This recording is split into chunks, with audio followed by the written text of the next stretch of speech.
A 90% annualized return on investment may sound crazy, but it's just one of several repeatable examples like this inside our rental portfolio. And by the end of this video, it won't be hard at all for you to see the potential investment real estate can have. We'll calculate the cash-on-cash return that we've actually realized over the last 4 years, and I'll walk you through my total return calculations step by step from initial purchase all the way to what it would look like if we sold this house today. So get ready, we've got a lot to cover. Let's do it.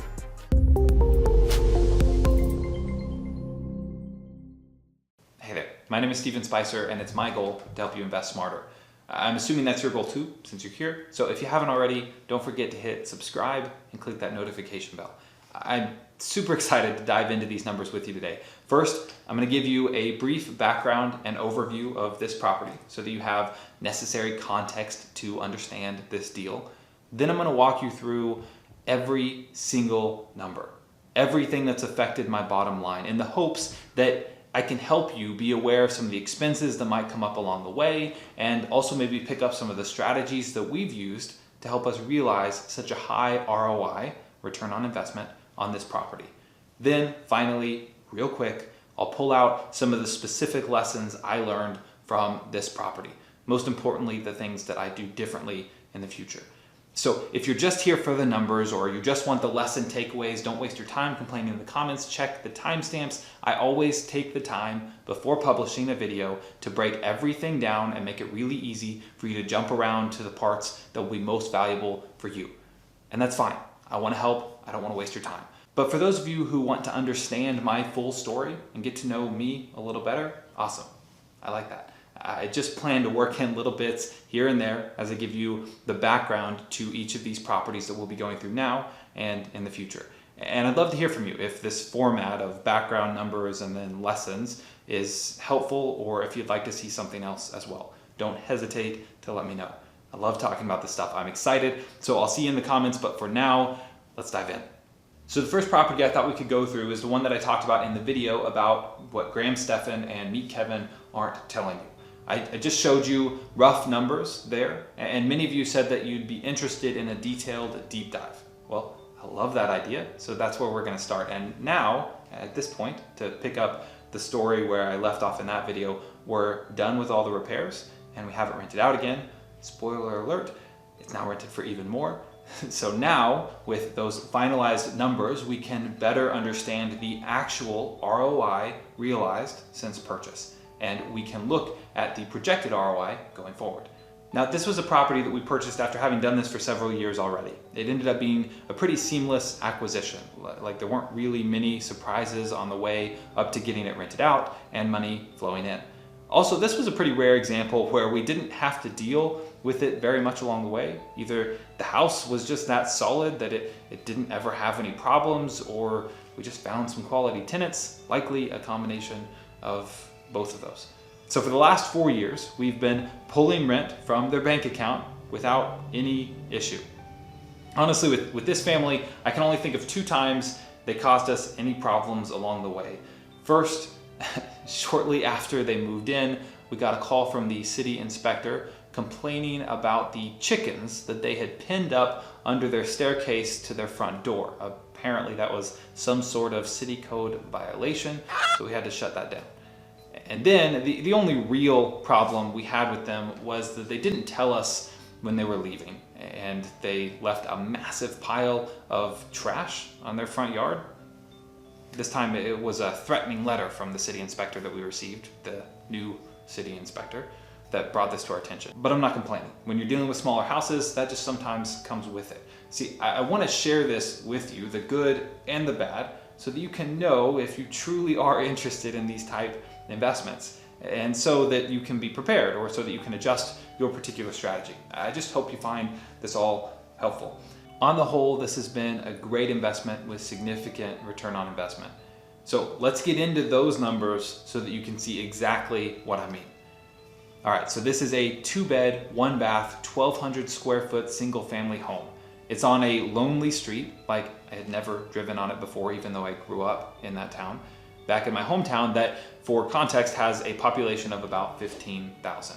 My property manager brought it to my attention in October of 2014. It was listed for $45,000. The same old couple had owned it and rented it out for, I think, decades. Their longtime tenant had moved out and they just didn't want to have to deal with it anymore. They were retired. They didn't want to have to deal with the stress of finding a new quality tenant, for example. And after having my manager check out the property to determine how much money we'd need to put into it before it was rent ready again, and after running some numbers myself, I offered $38,000 with the contingency that the seller would also need to give me a check for $5,000 for repairs, which we itemized for them, repaint all the walls, redo much of the flooring, and so on. The couple was fine with the $5,000 check, but countered at $40,000, I countered at $39,000, we had a deal. Here's a snapshot of our closing statement. You'll see the contract price of $39,000. My total closing costs were higher than I estimated in the last video. After adding back the amount the seller gave me for taxes, I had to pay $2,614.76 to make this whole thing happen. Now, one funny thing about this closing statement is that the bank would not allow the full $5,000 credit coming from the seller to flow through this statement, through the title company. On the morning of the closing, they told me that it wouldn't work with their calculations. It was getting kicked back in their system because I personally wouldn't have enough money on the line, enough exposed. They told me that the rest of it would need to happen outside of this paperwork. So the seller just directly wrote me a check for the remaining $2,385.24. So I was just out the $7,300 that this closing statement says I owed here, plus the $500 in earnest money that I had already paid, minus the additional check the seller gave me that wasn't able to be accounted for on this document. In all, at that point, I was out of pocket $5,414.76. Over the following month, my property manager and his team went to work on the property, getting it rent ready, painting the walls, fixing the floors, having it cleaned, etc. After a month and $2,553.20, which includes the cost of the utilities during that time, it was ready to go. That puts our total out of pocket at $7,967.96. We were 1 month in and we hadn't made any money yet. My property manager asked $600 a month for it, about 10% above what could have been considered a market rate. After about a week, we had a renter agree to pay $575 per month. We also collected a $575 security deposit, which obviously, considering the way that I already told you that they left, we were able to keep to help with the cleanup and repairs. But we'll factor that in later. For now, let's look at how each month broke down. Now, the amount I paid for the mortgage included homeowner's insurance and taxes. So that makes it change every year just a little. For example, that first year, I was paying $224.43 each month, while today I'm paying $221.05 each month. I know that's not a meaningful difference, but hey, I'm trying to be open with you about all the numbers, so I wanted to make it clear why I'm using an average number for my amount that I paid monthly for mortgage, taxes, and insurance. It averaged out over these last 4 years to $222 per month. In addition to the mortgage, every month that it's been rented, I've paid my manager 10%, so that's $57.50.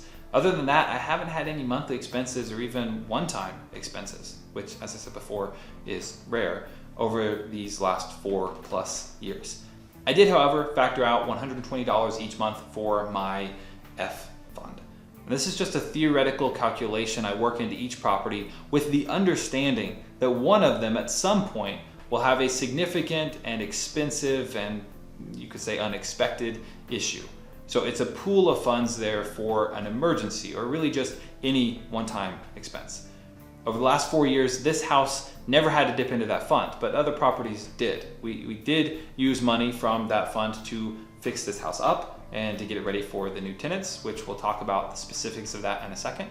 But even for that, we didn't use the full amount that this property had contributed over the years. Also, while it was vacant for the months while we fixed it up there in the beginning in 2014 and again recently, we used the money from that fund to cover the mortgage, which of course still comes due even when we don't have a tenant in there. So let's run through the monthly numbers since we first invested in this property. From December 2014 through January 2019, the net of mortgage and commission amount that went into our bank account was $295.50 each month. Over those 50 months, that's $14,775. Plus, with the way the tenants left, without notice and leaving a mess for us to clean up, we were able to keep the security deposit, bringing our total up to $15,350. Now, let's look at this conservatively and factor out the entire $120 each month for the F fund, which totals $6,000. $120 times those 50 months. So after subtracting that out, we made $9,350 since purchasing the property at the end of October 2014. That averages out to a monthly $179.81. $93.50 divided by the 52 months, so including those 2 months of vacancy. That works out to an annualized $2,157.69. Now, remember that our total out of pocket was $7,967.96. When you divide the average annualized return into our total invested, the 2,100 number divided by the 7,900 number, you get a cash-on-cash return on investment of 27.1%. Fantastic. So we weren't too far off with the rough numbers that we went over in that last real estate video. I feel pretty good about this rental. Well, stay tuned because it gets even better. I promised 90%, we'll get there. Now, in the calculations we just made, we factored out that entire $6,000 contribution to the F fund. I like to do that. I think it's fair because there are some houses that end up going over their allocation to the fund.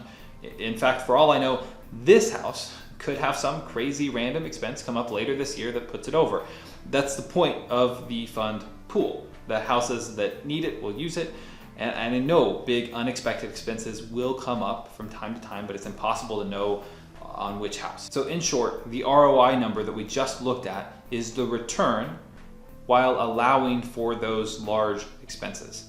But it's not the actual return that this one property has realized for us over the last 4 years. So let's figure that out as well. Now, I've worked this one out and there's not a huge difference. But again, by talking you through everything, my hope is that over time, you'll pick up some things here and there and it will help you on your journey. So to find the actual return, we'll need to itemize all of the one-time expenses that this property incurred. Remember, it wasn't many, so this won't be too hard. We can start with the vacancy expenses. I still had to pay the mortgage and occasionally got stuck with some utility bills in the interim. Now, there was only 1 month, November 2014, where we had to pay the mortgage with no tenant inside. All of the other expenses that came up during that time were included in that initial repairs figure from earlier. Then, after they left in January of this year, there was 1 month of vacancy there as well. Turns out that was it. We got it rented out again already. More on that in a second. So that's $444 that we were stuck with while we had no tenant. During the month of February 2019, while between tenants, we totally replaced the flooring throughout the house. We repainted everything. We refurbished and made adjustments to the kitchen and bathroom. Oh, and we hauled off the mountain of trash that they left for us in the front yard. After labor and expenses, we spent $4,872.32. So we spent a total of $5,316.32 instead of that full $6,000. That was the combination of all the labor and expenses plus the mortgage payments.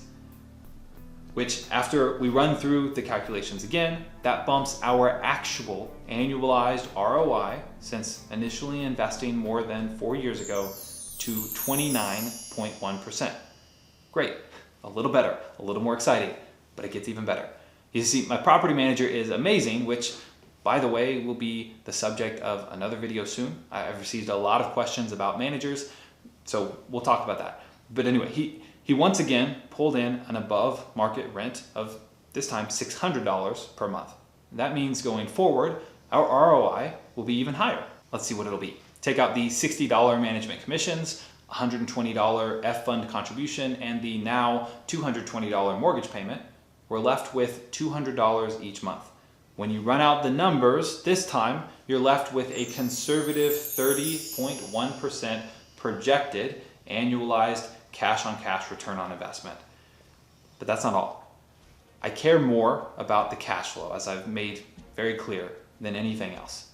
But that's not everything. When running our numbers here, we shouldn't forget about the other stuff. For example, over these last 4 years, I've had so many deductions and other tax benefits from this property that I haven't had to pay any taxes on these returns.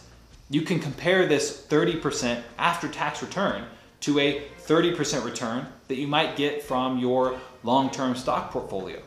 Unless it's in some sort of qualified vehicle, you're going to have to pay taxes on that gain, which at today's levels, for most of you, would probably be 15%, which would drop your return to under 26%, your net total return that you receive after taxes. And if you're comparing this to day trading or some other quick, less than 1 year market return, the 2019 rate would be somewhere between 10% and 37%. For most people, this would eat away even more of those returns. So that's important. It makes a difference over the long run. I get to take out all of these gains and buy more investment property with it if I want. Then there's the fact that each of those mortgage payments that I've been making, that I've been factoring out of my cash-on-cash ROI, have been reducing the principal balance I owe on this property. What started at $31,200 is now $28,829.17, a reduction of $2,370.83. That's another almost 30% right there, even if the house hadn't appreciated at all. But alas, it has appreciated. And now, Zillow is a little or really crazy. She has it at $80,000, which is just wrong, but it is definitely worth more than the $39,000 we contracted it for. After exploring a few comparable houses that have closed recently, we're pretty confident we could conservatively sell her for at least $50,000. If we did that at that low $50,000 level, we paid off the now reduced loan, we would have $21,170.83. And we could roll that into new investment properties so as to not have to pay taxes on that gain. So if we did that, if we closed out this deal today, let's figure out what our total return on investment would be. Let's start with the actual net profit we realized over the last 52 months, which was $10,033.68. Now let's add in that $21,000 gain from the sale of this property. And we're left with a total gain of $31,204.51 over a 52-month period. That works out to an annualized $7,201.04. Divided by our initial investment, that $7,900 number, and we would realize a 90.4% annualized ROI. And we really wouldn't have to pay taxes on any of it. Now, I don't have any plans to sell it, but I always tell my property manager, who is also my real estate agent, I paid for him to get his license, I always tell him that everything is for sale at any point if the price makes sense, if the deal makes sense. So although I don't plan to sell it just yet, I'll pull in that 30% for at least a little bit longer. But if I do, and if you're interested, I'd be happy to come back on here and walk you through the specifics, for better or for worse, of the entire deal from start to finish. But it's helpful to know what I'd be willing to sell it for, because if other promising opportunities come along, it's nice to know my options. It's always a question of where are the best places to deploy my capital. Now, this has already been a lot of information, so I'll just share with you the most important lesson I've learned so far from this property. It came when the bank took issue with the amount of money the seller had agreed to give us. I realized how much they care about what the deal looks like on paper. It was then that I realized that if I had enough money at the time, I'd much rather just buy a property outright with cash. You have more room to negotiate with a cash offer anyway, so that helps. Then do all of our repairs, get it totally rent ready, maybe even rent it out, and then have the bank cash out refinance the property. At that point, they wouldn't know how much the seller gave us. They wouldn't know how much money we had invested into the property after our initial purchase. They would just have the appraisals to go off of. None of the rest of that stuff would matter. And since we're buying undervalued properties and fixing them up in just the right way, we could potentially, likely, cash out for more than we were even out of pocket. Do that, rinse, repeat, bring in that cash flow with essentially an infinite rate of return. That's pretty compelling, it's pretty attractive. It was this property that first triggered that light bulb to go off in my head. If you'd like more details, like for me to run through numbers demonstrating this strategy, let me know in the comments. I'd love to share it. And honestly, I look forward to taking you along in the future when we start buying properties again. You can be a part of the process with us if you want. I'm excited for that. I hope you are too, but I get ahead of myself. I hope the information in this video was helpful for you and that you were able to pull out some nuggets that you can apply yourself, or that you're just generally inspired to continue learning more about how lucrative it can be to diversify into physical real estate. If you haven't already, I hope you'll subscribe, turn on those notifications. I'd love to have you on this journey with us. I wish you all the best. Take care.